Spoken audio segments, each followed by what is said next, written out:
I do have a life. I'm a mom of 3 now, and I don't feel like I have to like sacrifice that all the time to like even get ahead at work. And that's by design.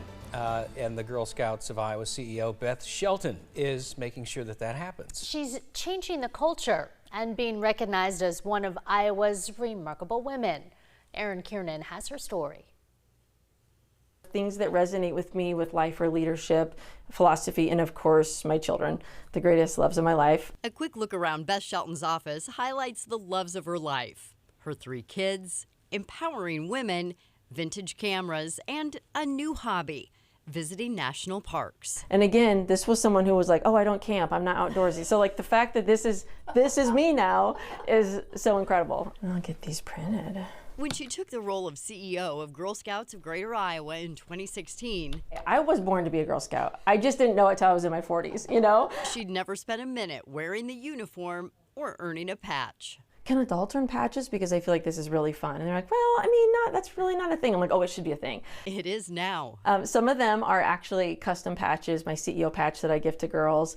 So this one is my license plate. And it's just one of many things she's changed at the organization. I remember in my first year or two, I'd sort of look around the room and be like, well, whose decision is that? Like, how could we change this? And then people would look at me and say, well, it's yours. And I'm like, well, here we go. Like, what's keeping us from trying this thing? And sometimes it's radical. It started with what Shelton calls low-hanging fruit. Within a few months, she implemented the first paid parental leave policy. Then things started getting radical when a first-time mom asked about bringing her baby to work. I thought in my head, absolutely not. Like, have you ever met a human child? This is a real workplace, you know? Like, that's not gonna work. But instead of saying that, I said, let me pause and reflect on that. Let me think about that a little bit. Smiling? Yeah. The Infants at Work program was born in 2019. Nolan is baby number 17. I have said actually multiple times over the last few years, I probably wouldn't be in the workforce if I didn't work here. Instead of sacrificing her career, Lindsay Russell says hers has blossomed. I've been fortunate. I have been promoted since I've been here and worked in a couple different positions, and I don't ever feel like being a mom was like a deterrence to that. And this is a team effort. Other employees volunteer to be alternate care providers or ACPs, stepping in to help at work when a parent needs it.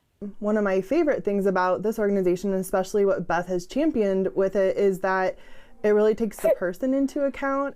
There's been a ripple effect. Now the nonprofit offers paid leave for everything from caring for family members to dealing with natural disasters, domestic violence, and miscarriage. What if we had to solve for these unfortunate things that happen in the human experience, and what if we applied them to work so that people didn't have to strip off their humanity when they walk through the doors? And turns out we can. People are people. Right. We're gonna go from chest to back. In the midst of doing so much for others, Beth felt like she was losing herself.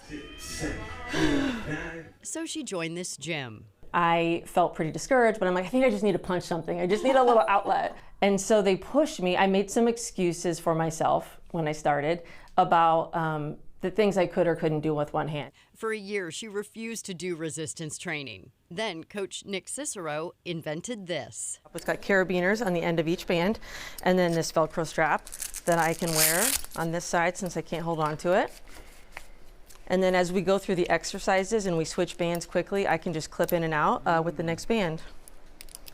It's pretty incredible. Probably the most rewarding part was watching her and just the realization she's feeling muscles she never used before, and a lot of things that many of us take for granted. Sometimes it just takes someone else even pausing to say, I wonder how I can see this person. I wonder what obstacle we could potentially remove to make this a more enjoyable experience, an easier experience, a faster experience, who knows what, in some way to help that person just achieve what everyone else automatically can do. Which is what you've done at your job. Yeah. Oh, well, thank you. Tell me about this jar. Oh, this is the most meaningful gift I've ever gotten. In my role one year, the staff came together and they each wrote kind things about me. This one that's pinned right here is emblematic of everything that you've just said. You're a real person, not just a CEO. That really means a lot. And what is a CEO anyway? It's just a dumb label, you know. It's just a label. I'm talking a lot about how you have changed things and how you've changed Girl Scouts. How has it changed you?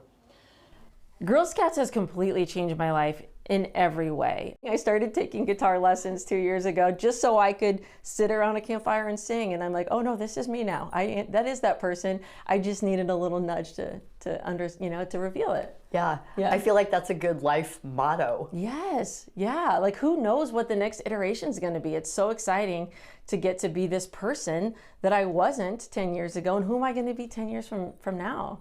Yeah. Erin Kiernan reporting. Beth has gotten a lot of attention lately for another aspect of her life, deciding to live alcohol-free. So you'll find Erin's conversation about that, as well as her hair, on our website, WHO13.com.